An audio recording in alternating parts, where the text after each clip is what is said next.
Hello everyone, this is David, 7 Skies, here today at Pyramind to show you a little trick. This is the same trick that I used on my new track that I did with Mike Coglin. It's called Vision and it's out on Anjunabeats.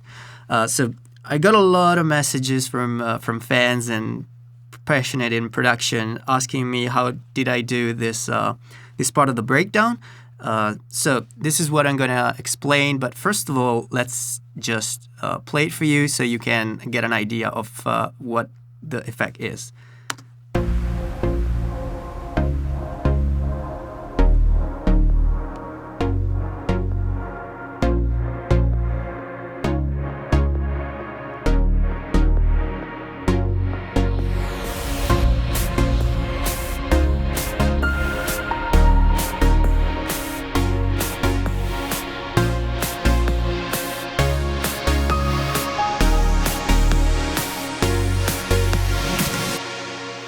Alright, so as you can hear, there's a crazy reverb going on, and basically what happens is that this sound, it's actually a lot of layers of the main chord sound, goes through a reverb, and this reverb is then sidechained by the same chords that are going into the reverb.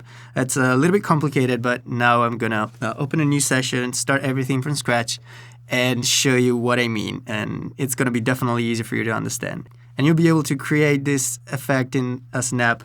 It's really easy, don't worry. So let's have a look. Let's open a new session first of all. I'm gonna be using this same file, which is from pre-recorded virus, so it's gonna be quicker for me to explain everything. So let me just switch the project and I'll see you there. Okay, so we open a new project and we have our virus chords here. So as you can hear, everything is clean. We have no reverb, no nothing, and now we're gonna go through the process, and I'm gonna show you how to get that same reverb. So first of all, what we're gonna do is send the signal to a new bus. Now I have all the buses already named and stuff here, but don't worry, let's just open a new bus. And first thing we're gonna do, well, I'm gonna use one of my favorite reverbs, which is called Art Acoustic. Definitely a great reverb. Definitely check it out if you haven't yet. And well, I have my preset already here. There's a Vision reverb. Feel free to steal whatever you see there. So if we now play the chords and add a little bit of volume here,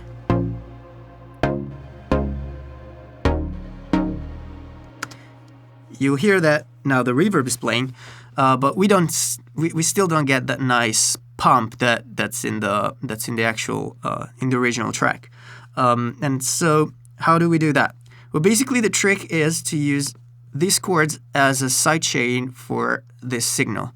Right. So there's a quick way to do this, and it's to send the same signal to a different bus. Of course, it's not going to be bus 14, which is our reverb. It's going to be a different bus, all right? And so for a second, if we turn off the reverb bus, there's no reverb, but you can hear that the sound is a little louder. This is because basically the same sound is playing twice. And we don't want that to happen. We want this sound to be muted. So what we're gonna do here is just select the output and put it into no output. So now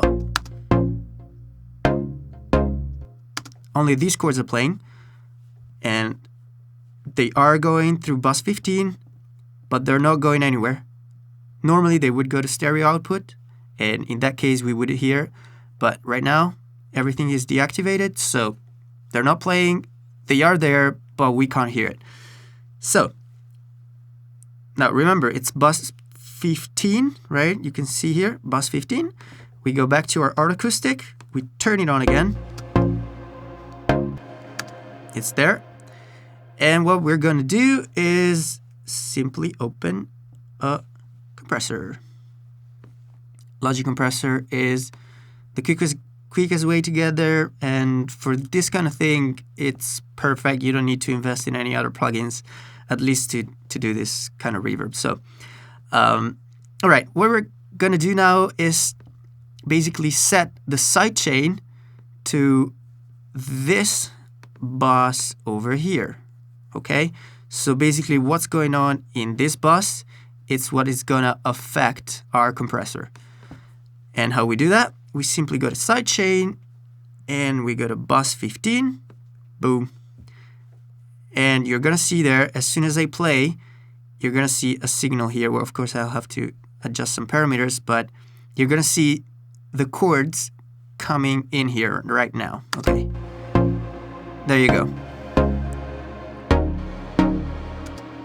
So basically what happens is these chords going through this bus are triggering the compressor, and they're creating a signal where the compressor is reacting.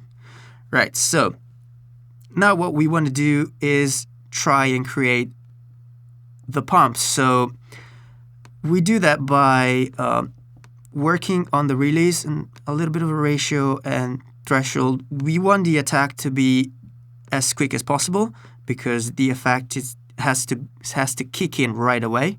So attack is our latest concern. Let's just put it at 0.50, or if it clicks, sometimes it clicks. If it clicks, just put it at 1.5 millisecond. I'm pretty sure no human being can actually hear 1 millisecond unless it's like with bass stuff, and maybe they can hear the click, but I can assure you this should be fine. All right, so let's just lower the threshold so that our compressor will have a bit more of a reaction, and also the ratio.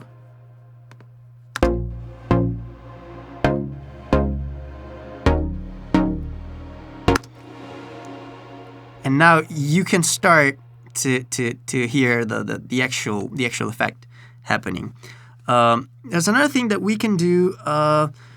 We can change the circuit of the compressor, and usually FET or VCA is the one that works better with this kind of thing. I tend to like FET for this type of effect. We can have a more obvious kind of pumping. So let's try again.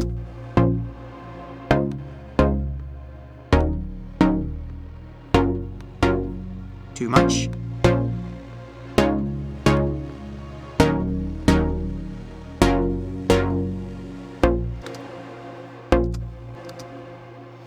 All right. So you can hear that the pumping now is really obvious, but there is another problem. So the problem is with the actual chord file. So what happens here is that this sound has a little bit of release on the actual sound. So we don't have a real defined notes. It's not. It keeps going. You know, the release keeps the actual note going a little bit. The note is a little long.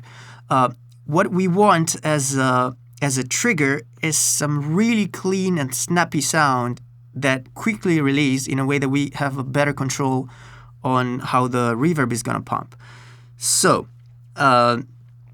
there's a fix to this problem, and it's really easy. We can open whatever scene we want. So let's just open whatever. Really, it's not gonna work anyway. It's not gonna you will not be able to hear the plugin. And right, so this is fine. So we have a really snappy sound, and what we're gonna do I should have saved the MIDI as well. I didn't. But what we're gonna do is simply copy the pattern of our melody. So normally in a project you wouldn't have to do that because you're already writing the melody, so this thing wouldn't happen. And there you go. This is what the chords are playing. And you don't need to use the same key. You don't need to use the same sound. It's actually, this is going to be just a trigger. So once we have this, let's make sure that everything is in sync. Let me lower the volume here because this sound is going to be really annoying.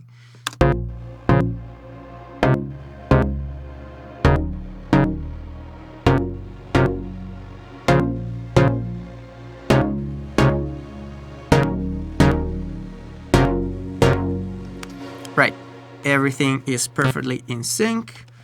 Now let's just glue everything for the sake of it.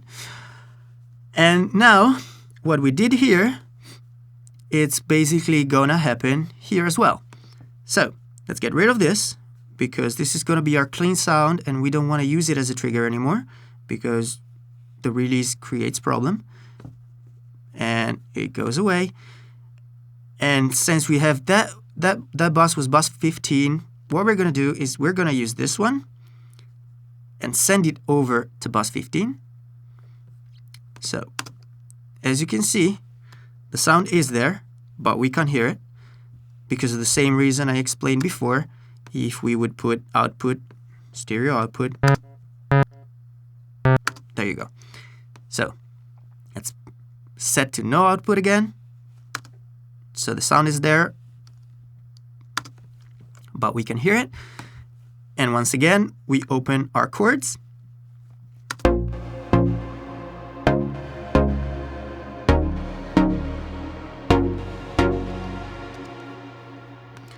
Okay. There you go.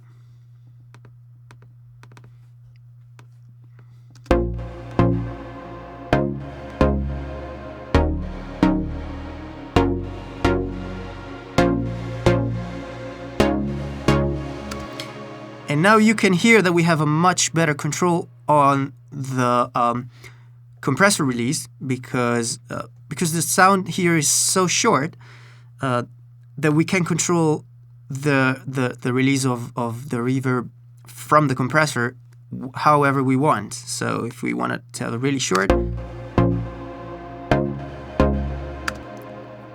we can set the release really low, but you can hear that the effect is not so obvious. We want a really nice pump, so we can go a little higher.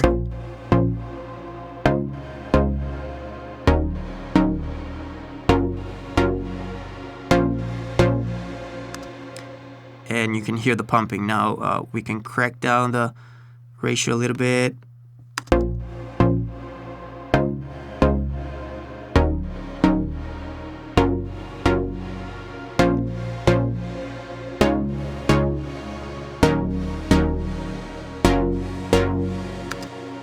And so let's hear the before and after. I mean, there you go. Let's put a bypass on the compressor.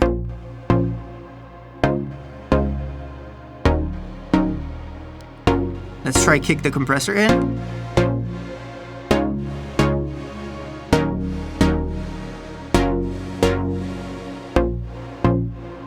It's a pretty cool effects, right? So there's one more thing that we can do.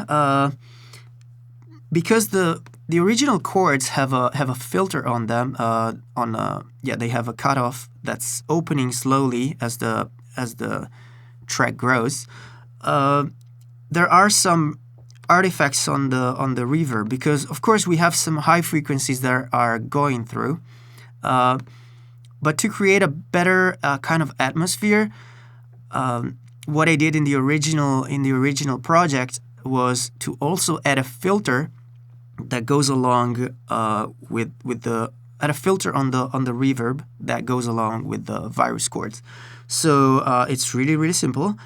We can just add a Logic EQ, and what we're gonna do is this right here is our reverb bus, and we want to have it on our arrangement. So why do we want to have it in our arrangement? Because so we can automate it, and we just click on create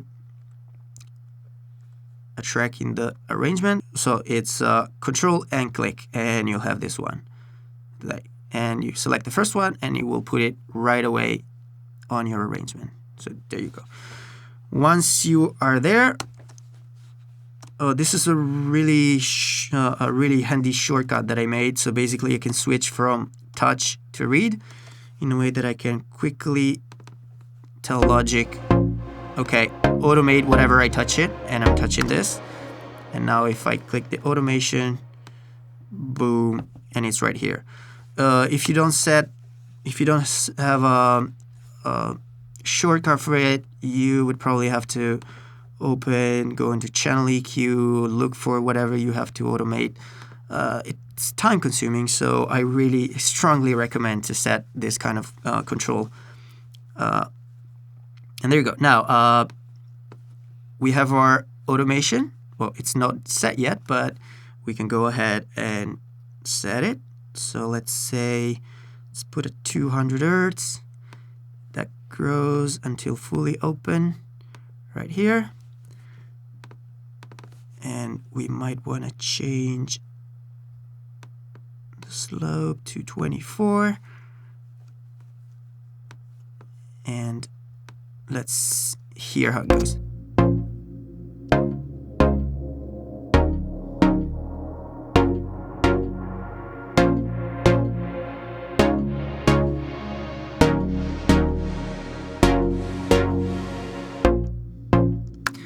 Right. Well, this is a little bit too much. We might want to keep it in around 500 maybe. Yeah, that's much better. But I mean, you get the point. You can basically control whatever you want once you have it. Once you have your bus in your arrangement, you can do all the crazy stuff. You can create some picks, have some low cut.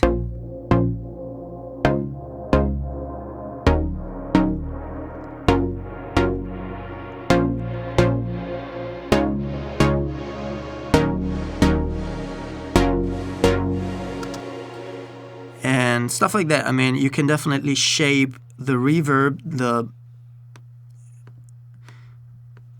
best way that you like. You can add distortion. There's really a whole different things that you can do.